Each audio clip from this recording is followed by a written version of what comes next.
now surrounding the United Nations mission in Haiti. You're watching Inside Story from Washington.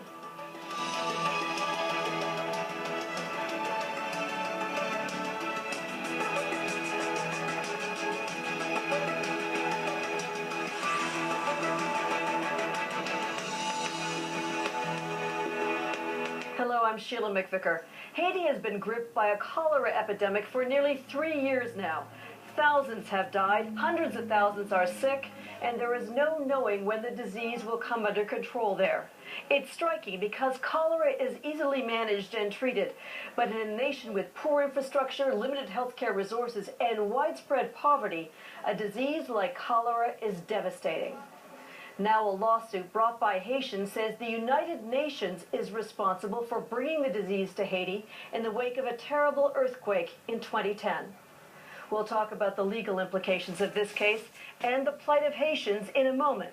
But first, this background. Lawyers from 3 human rights groups assert that the foreign personnel of the United Nations Stabilization Mission in Haiti, or MINUSTA, triggered the country's ongoing epidemic. The lawsuit says that by engaging in reckless waste disposal practices, mission personnel contaminated Haiti's main river with infected human feces. The United Nations is saying little in response to the case. Al Jazeera's Kristen Salumi in New York explains. The United Nations has never acknowledged responsibility for Haiti's cholera epidemic. When victims first came to the UN seeking compensation, the Secretary General's response after his law department reviewed the case for more than a year was that the claims weren't receivable. Now, the UN does enjoy sweeping immunity under treaties that establish the organization signed by all member states, but victims' attorneys point out that the UN does have a responsibility to provide a mechanism for settling disputes like this, and they claim that hasn't been done in this case. The UN is not responding to this lawsuit that's been filed in U.S. federal court. They're choosing to stress the work that they're currently doing with the Haitian government to alleviate cholera and to improve the water and sanitation systems in Haiti. The difficulty in eradicating the epidemic has been compounded by the many people who lack access to a clean water supply. Popular spots for bathing and collecting drinking water are the nation's streams. Al Jazeera's Fault Lines visited one town's monthly meeting, where loved ones of victims discuss what to do next. So how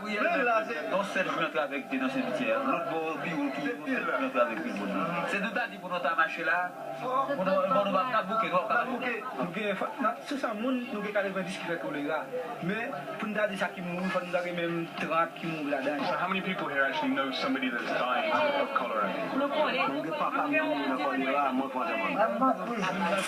Many are also still homeless, living near open sewage in tent cities after the nation's devastating earthquake 4 years ago. The number of people who died in January 2010 is unknown. Estimates range from tens of thousands to nearly 250,000. 1.5 million were homeless. The national economy and infrastructure were shattered.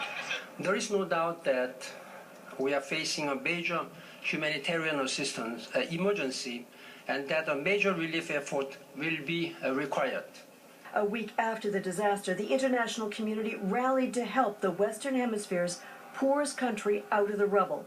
The United Nations Security Council increased the number of forces in MINUSTA.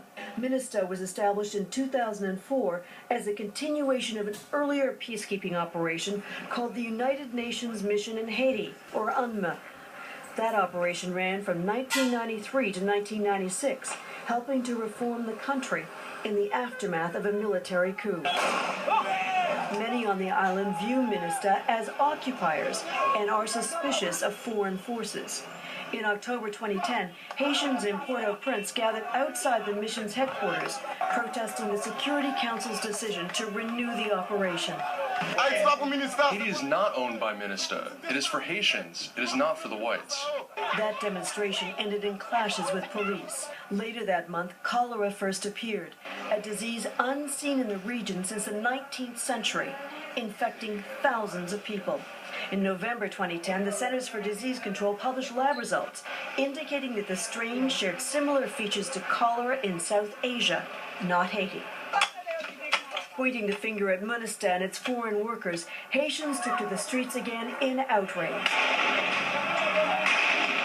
Riots lasted for days, looting aid relief outposts and warehouses. We are asking for the removal of this trash, this social bacteria called Monastir.